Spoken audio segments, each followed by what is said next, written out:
Amen. Thank you po, the Manlikmot family. Amen. Konti pa po yan. Meron pa, Brother Rodel and the others. Amen. Sinasako po tayo po ng Manlikmot family. Amen. Pero they are blessing po sa church. Amen. So kung usapang pong pagpapala ay galing naman po sa salita ng Diyos, tayo po ngayon ay maging handa. Amen. So alam ko po na ready na po tayo.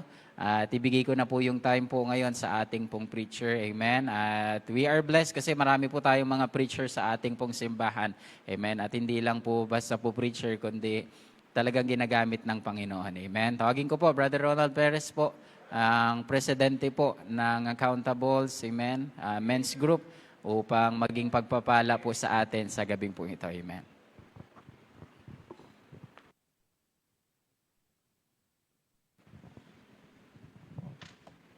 Magandang gabi po sa ating lahat. Good evening po. At salamat sa biyaya ng Panginoon. At time po ng thankful for the remembrance, alalahanin po natin lagi ang kabaitan ng ating Panginoon. Kaya tayo po ay mag-aaral ng salita ng Panginoon. So, dadako na po tayo sa ating pag-aaral. Alam niyo po, sa totoo lang, mahirap pong magsalita dito sa inyong harapan. Minsan nakakakaba, nakaka-nervyos.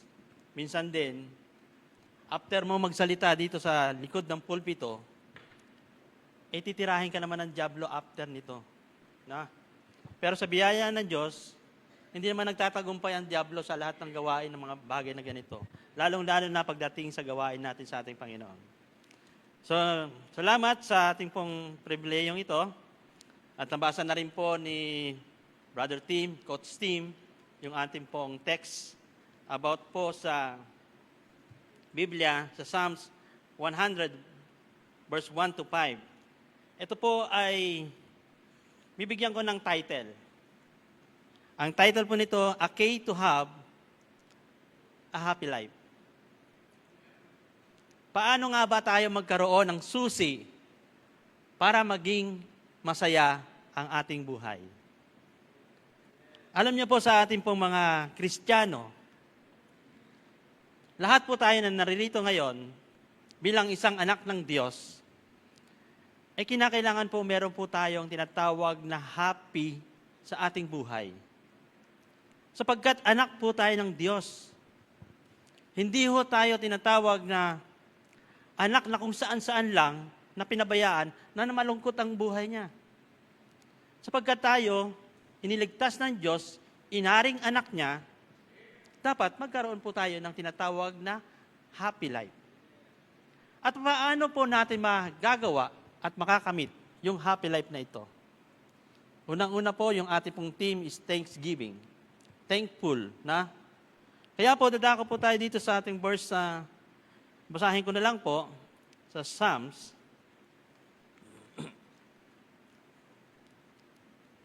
Kinakailangan po sa aking introduction, should be continuous practice, should be continuous life habit, ang tinatawag na gratitude.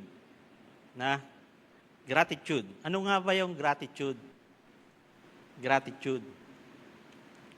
Ating pong isipin, napakalalim po ang gratitude, ito po ang gratitude na sinasabi ng ating Panginoon na nagsasabi is an act of faith.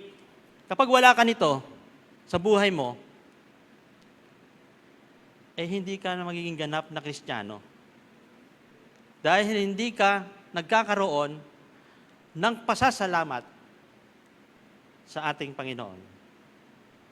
A happy life must have a gratitude life. Yan po talaga, Kaya po sa Psalms 100, aking pong binubuksan, medyo kinakabahan ako. Yan po talaga, Psalms 100, verse 1. Basahin ko po.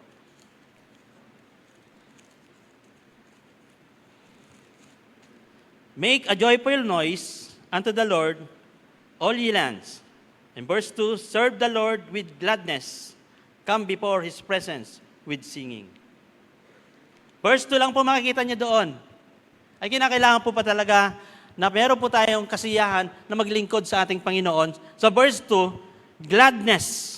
Sabi nga niya, serve the Lord with gladness. Hindi po tayo pupunta sa simbahan na malungkot ka.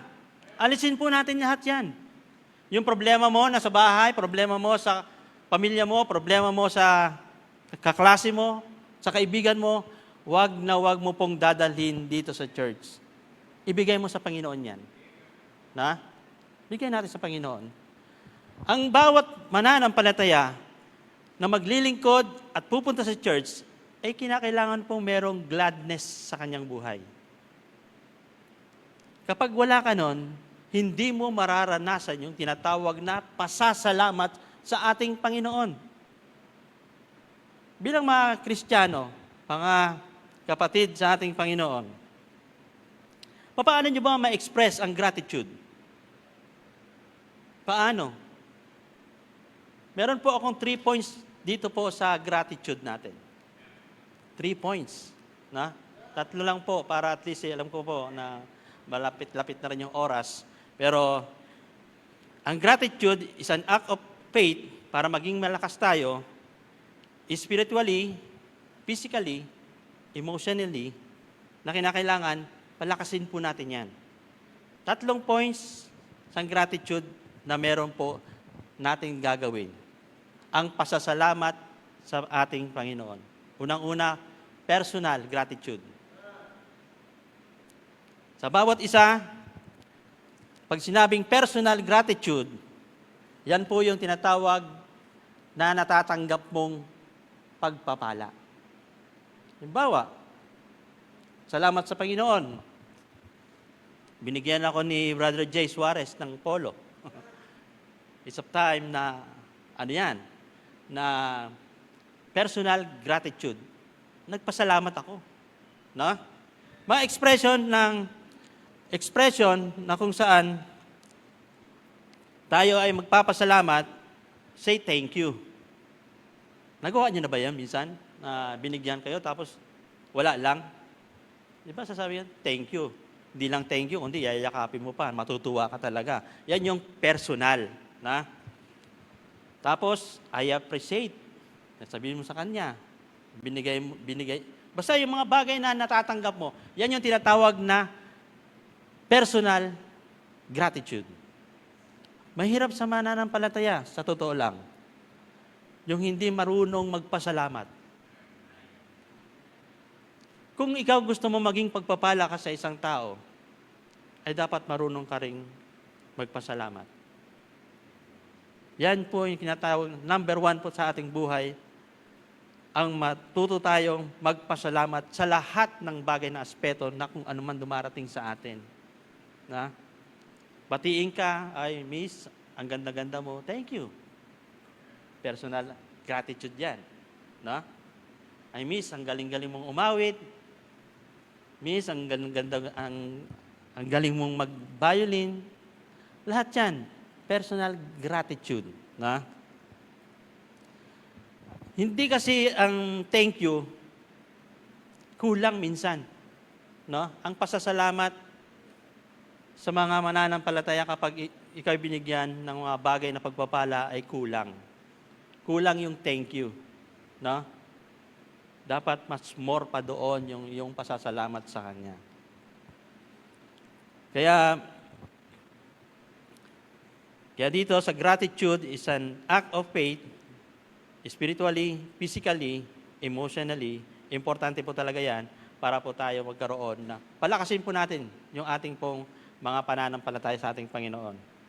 Meaning ng gratitude is an emotion and a state of appreciation for the positive things in life, recognizing the goodness and experience. Yan po talaga yung meaning ng ating pong gratitude na yung natatanggap mo, mabuti sa'yo, yan, para at least nakikita natin yung ano.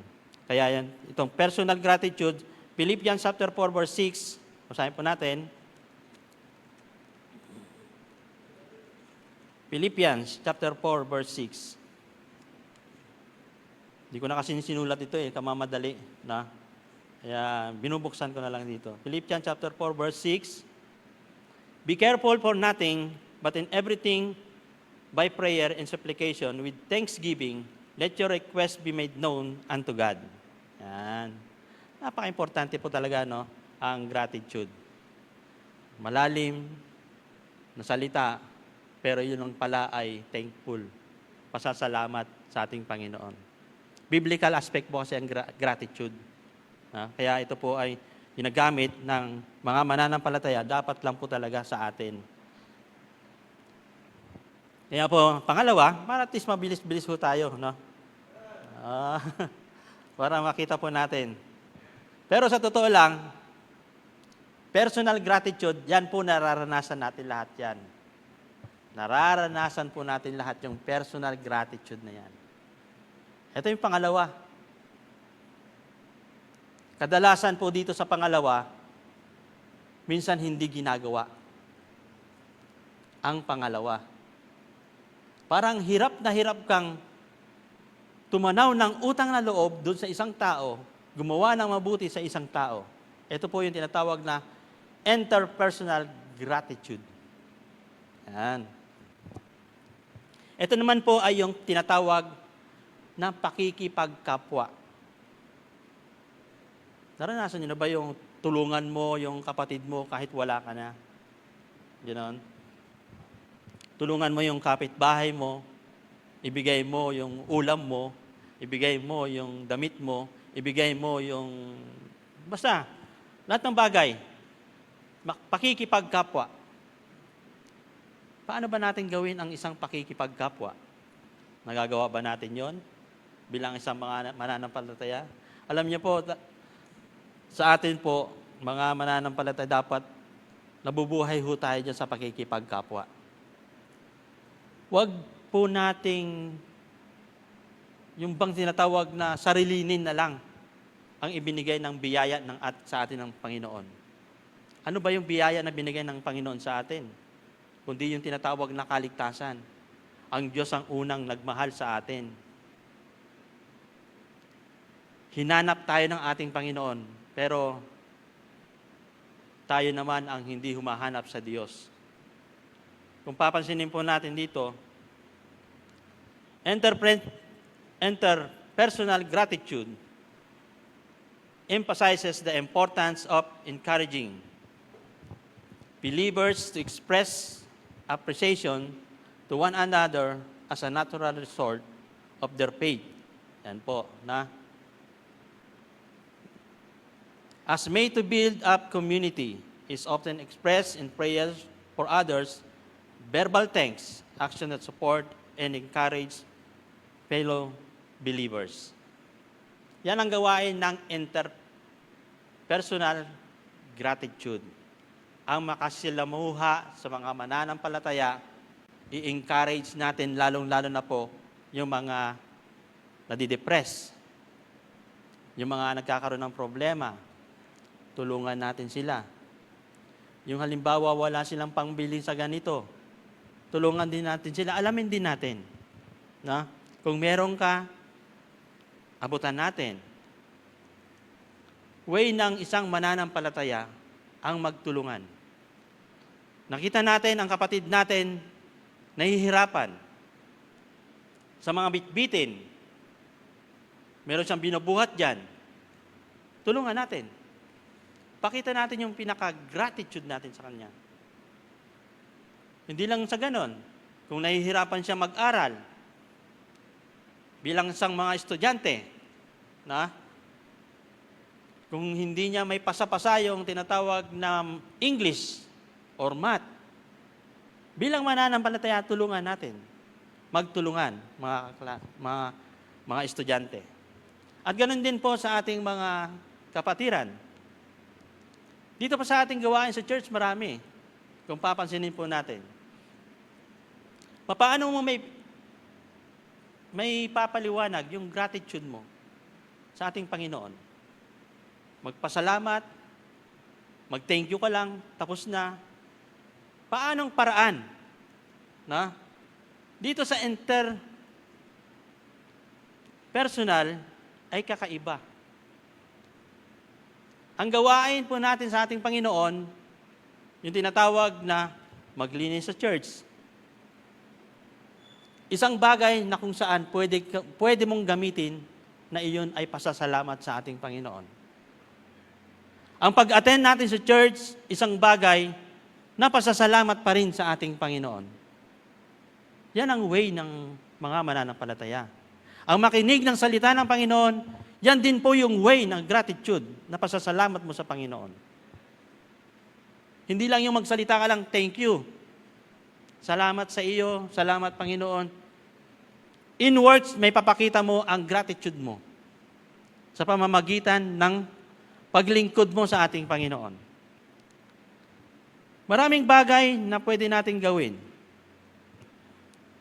Mutual encouragement, building unity, a public testimony rooted God's goodness. Public testimony, napakahirap po niyan bilang isang mga mananampalataya sa atin.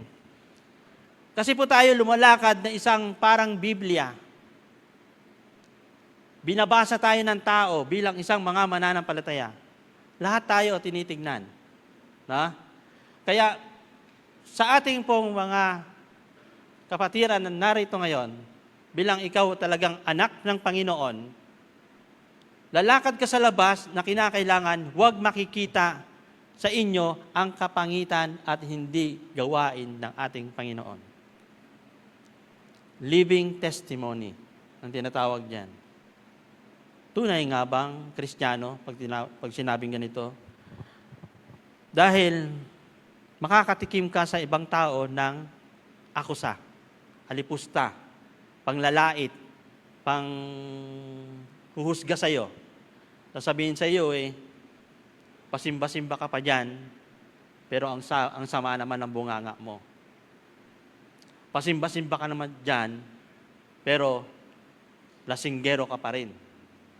Pasimba-simba ka naman diyan, pero marami ka pa rin bisyo. Pasimba-simba ka pa rin diyan, pero babaero ka pa rin. Pasimba-simba ka rin diyan, pero marami ka pa rin crush.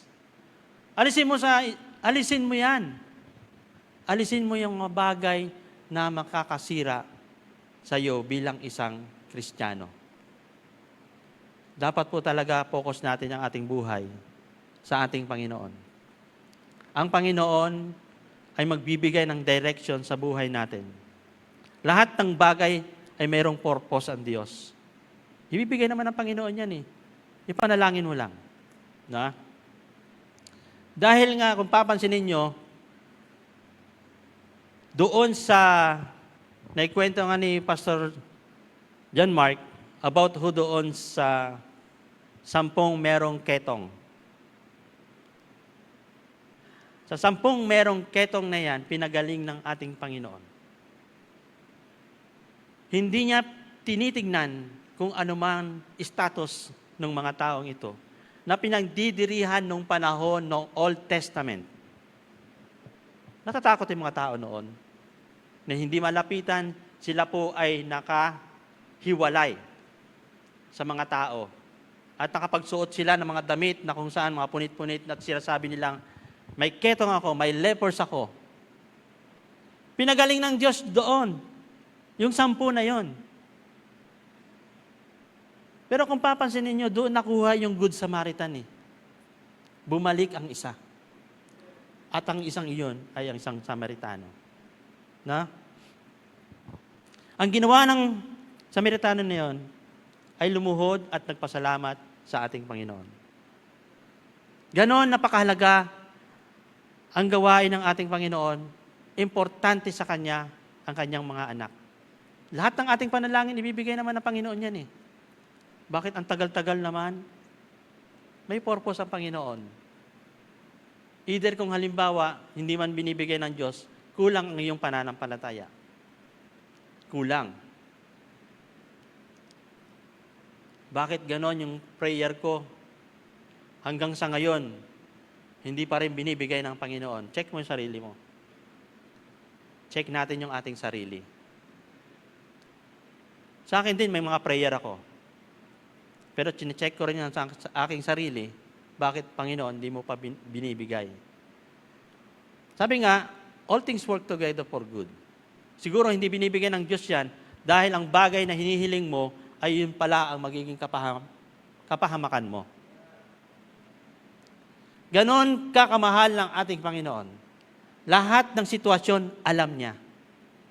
Na bagay na hinihiling mo, hindi niya ipagkakaloob yan kasi nga baka yan po ang sisira sa iyo pagdating ng araw. Ibigay nga ng Diyos yan, panalangin mo, baka yun pa maging mitsa na makalimutan mo na rin ang Panginoon. Parang ganon sa 10 lepers. Yan. Yung 9, nakalimot na. Pero isa lang yung bumalik. Ganon yun. Kaya alam ng Diyos yung bawat sitwasyon natin. Alam na alam niya yung mga pangangailangan natin. Lahat ng provisions na pinagpipray natin, yung mga praises na yan, ipinagkakaloob talaga ng Panginoon yan. Kaya salamat. Salamat doon sa awitin, yung kinanta ng Manlikmot family. Thankful, na lahat ng nangyayari sa buhay natin, lahat ng mga bagay na dumarating sa atin, lahat dyan, kaloob ng ating Panginoon. Ano bang sukli na ibabalik natin sa ating Panginoon? Ang Panginoon nga, nagmamahal sa atin habang buhay. Kailanman hindi magmamaliw, sabi ng Panginoon.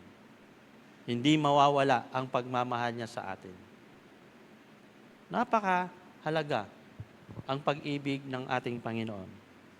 Interpersonal gratitude. Kaya importante ito, yung pakikisalamuha mo sa ibang tao, na ipakita mo yung gratitude na pasasalamat ay yung pagtulong sa kapwa. Gaya ng mga ginagawa natin, meron tayong mga feeding ministry, nagpapakain tayo sa mga bata, pumupunta tayo doon sa mga nakakalimidad, nagbibigay ng mga lugaw, na-appreciate ng ating Panginoon yan. Yung mga lahat ng pinaggagawa natin. Alam ng Panginoon yung mga bagay na kung saan mga pinagpapagalan natin ay hindi makakalimutan ng ating Panginoon yan. Lalong-lalo na sa inyo, mga kapatid, na kahit po na inaantok na kayo, andyan kayo nakaupo, nakikinig ng salita ng Panginoon, nakikinig ng sinishare sa inyo ng Word of God, nag-iimpok ho kayo ng kayamanan sa langit.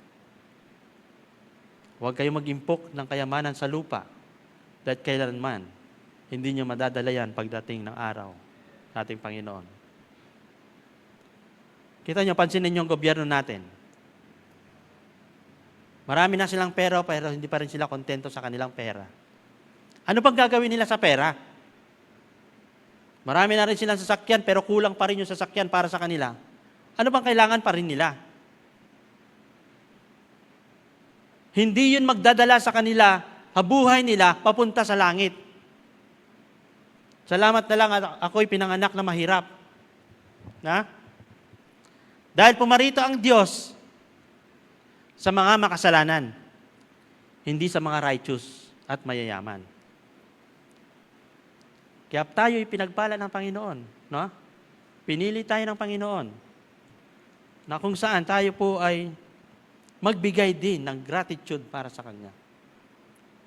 Isang bagay na ikaw na ngayon ay naririto, pasasalamat mo sa Panginoon. Matin ka ng prayer meeting, manalangin ka, lahat isang bagay na pasasalamat sa ating Panginoon. Yung last, number 3. Personal gratitude, yan po yung talaga yung, naalala nyo, simpleng-simple, yung pagpapasalamat. Yung pangatlo naman, ay tinatawag na transpersonal gratitude.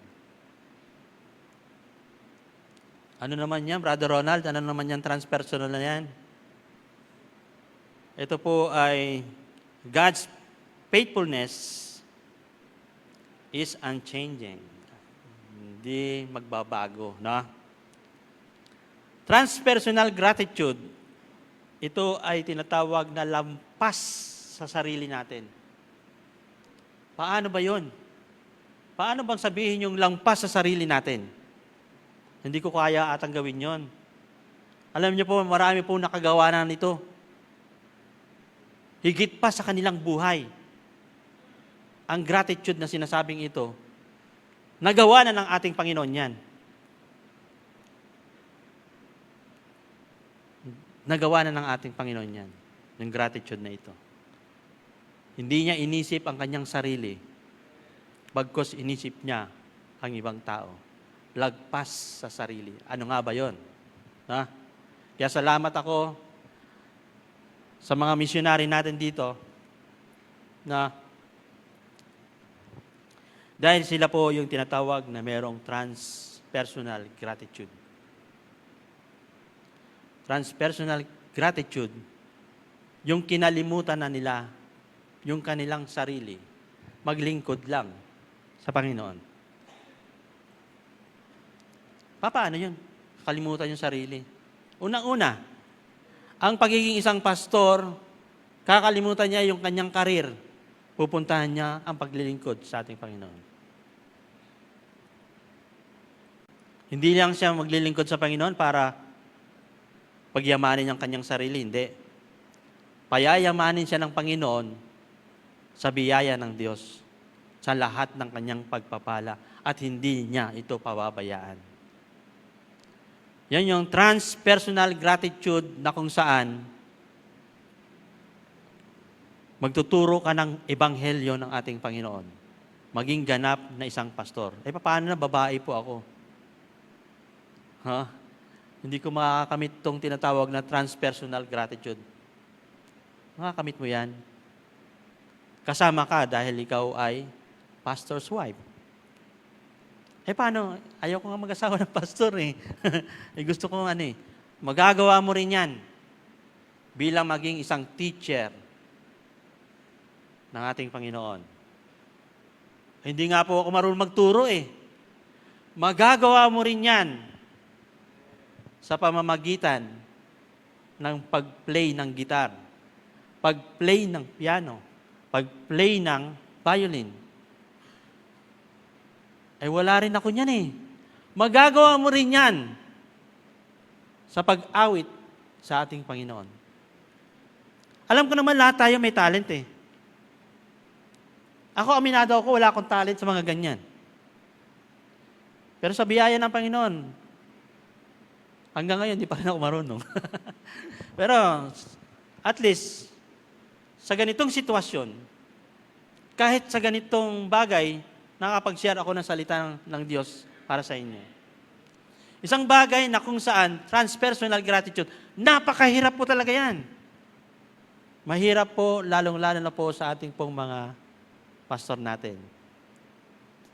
Ang sumugod sa lugar na hindi nila alam kung ano bang sitwasyon meron doon. Basta ang gagawin lang nila ay bahagi ang salita ng Panginoon na kung saan yung lugar na ikapapahamak nila, pero ang Diyos hindi sila pinapabayaan. Alam ba ni Pastor Jolan, ang likaw ng mga tao doon sa Santa Cruz? Alam ba ni Pastor Sarel, ang likaw ng mga tribo doon sa Kawag? Ganon din kay Pastor Dominic, alam niya ba yung mga likaw ng mga Ilocanja doon? No? Pastor JP, ganon din. Sa lugar nila doon, sa Samal, alam ba niya ang mga likaw ng mga tao doon? Yan yung tinatawag na transpersonal gratitude. Ibinibigay nating pasasalamat kahit hindi natin alam kung anong sitwasyon ng ikalalagay natin. Pasasalamat na pinagkaloob, na ipagkakaloob mo sa ating Panginoon, na kung saan ang Diyos na ang bahala sa atin.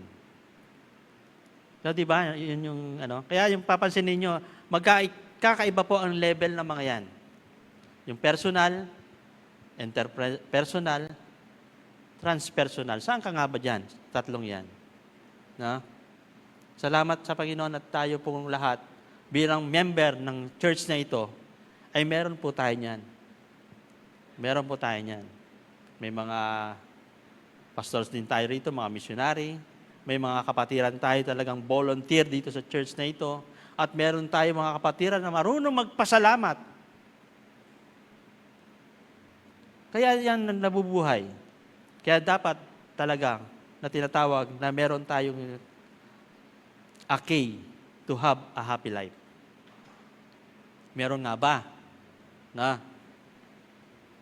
Meron nga ba? Sana nga po, magkaroon po tayo niyan. Personal gratitude for what you receive, interpersonal gratitude toward other, and last, transpersonal gratitude, which may involve feeling grateful for life or higher power.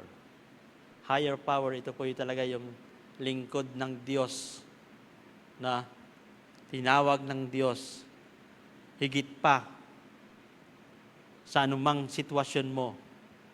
Ang pagtawag sa ating Panginoon, yan po ang pinakamataas na antas at level ng ating buhay. Yung iba, dinadowngrade nila yung pastor. Highest calling po yan. Pinakamataas po yan sa level ng Diyos sa atin. Mataas po yan. Kahit sabi mo pang presidente ka ng buong Pilipinas, mas mataas pa rin mga pastors natin. Nga? Sa harapan ng Diyos. Sa harapan din ng ninuman na nakakilala sa ating Panginoon. Mas mataas pa rin yung antas ng mga pastor natin. Kaya salamat sa Panginoon, yung ating po napag-aralan ay isa pong ito po ibinigay sa akin ng Panginoon na may bahagi kahit na maiksing oras, at least maalala na po natin kung paano tayo magpasalamat sa ating Panginoon. Hindi lang way sa pamamagitan ng pagsalita, salamat kapatid, salamat sa iyo, kundi by action din. Pagtulong mo sa kapwa, pag-pray mo siya, paggawa ng mabuti, ayan ay mga bagay na kung saan pasasalamat natin sa ating Panginoon. Pasasalamat mo rin sa taong gumawa ng mabuti sa iyo. At higit pa sa lahat, yung pasasalamat na kung saan ikaw talagang totoong maglilingkod sa ating Panginoon. Kaya salamat, no? Salamat sa inyo lahat na nakikita ng ating Panginoon yung gratitude ninyo. Na nagtiis kayo, naglilingkod kayo, kahit sa kabila na kayo inaantok, kahit kayo nagugutom, kasama sa buhay talaga yun eh. No? Yan yung tinatawag na pasasalamat natin sa ating Panginoon. Kaya it's a blessing na hindi kayo nakakalimot sa ating Panginoon. Sa oras ng ating mga simba, Sunday school, prayer meeting, andyan kayo, yun yung tinatawag na gratitude nyo sa ating Panginoon. Kaya salamat sa blessing na ito na meron po tayong tinatawag na kasiyahan sa ating buhay. Basahin ko na lang po sa Psalms 107. Ito po yung ating conclusion. Psalms 107. Verse 1. O give thanks unto the Lord, for He is good, for His mercy endureth forever. Yan po ang sabi ng ating Panginoon. Lagi tayo magpasalamat sa ating Panginoon, for He is good, for His mercy endureth forever. Alalahanin niyo po yung praise na yan. Na? Dahil yan po ang magbibigay ng kagalakan sa ating puso na meron pong kabuluhan ang lahat po ng ating paglilingkod. Merong kabuluhan na kung saan na ikaw ay nagpagal, nagbihis ng maayos, nagsuklay ng mabuti, naglipstick, nagpamada, lahat yan, ibinigay mo sa ating Panginoon na may pagpapasalamat. Na?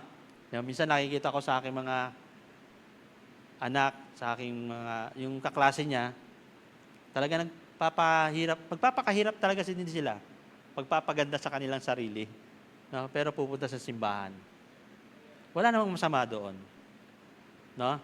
At least ginagawa nila yon para sa paningin ng Panginoon, maganda sila sa harapan ng Diyos. Kinakailangan mo talaga pag nagsisimba tayo, kailangan maganda at maayos ang pananamit natin. Hindi ka pupunta sa ating Panginoon, lalapit sa Diyos, na ang pangit-pangit ng kasuotan mo, naway, ang pagpapasalamat mo ay dapat maayos. Maayos dapat. Kasi kapag ang Kristiyanong hindi marunong magpasalamat, questionable po yan. Malungkot ang kanyang buhay.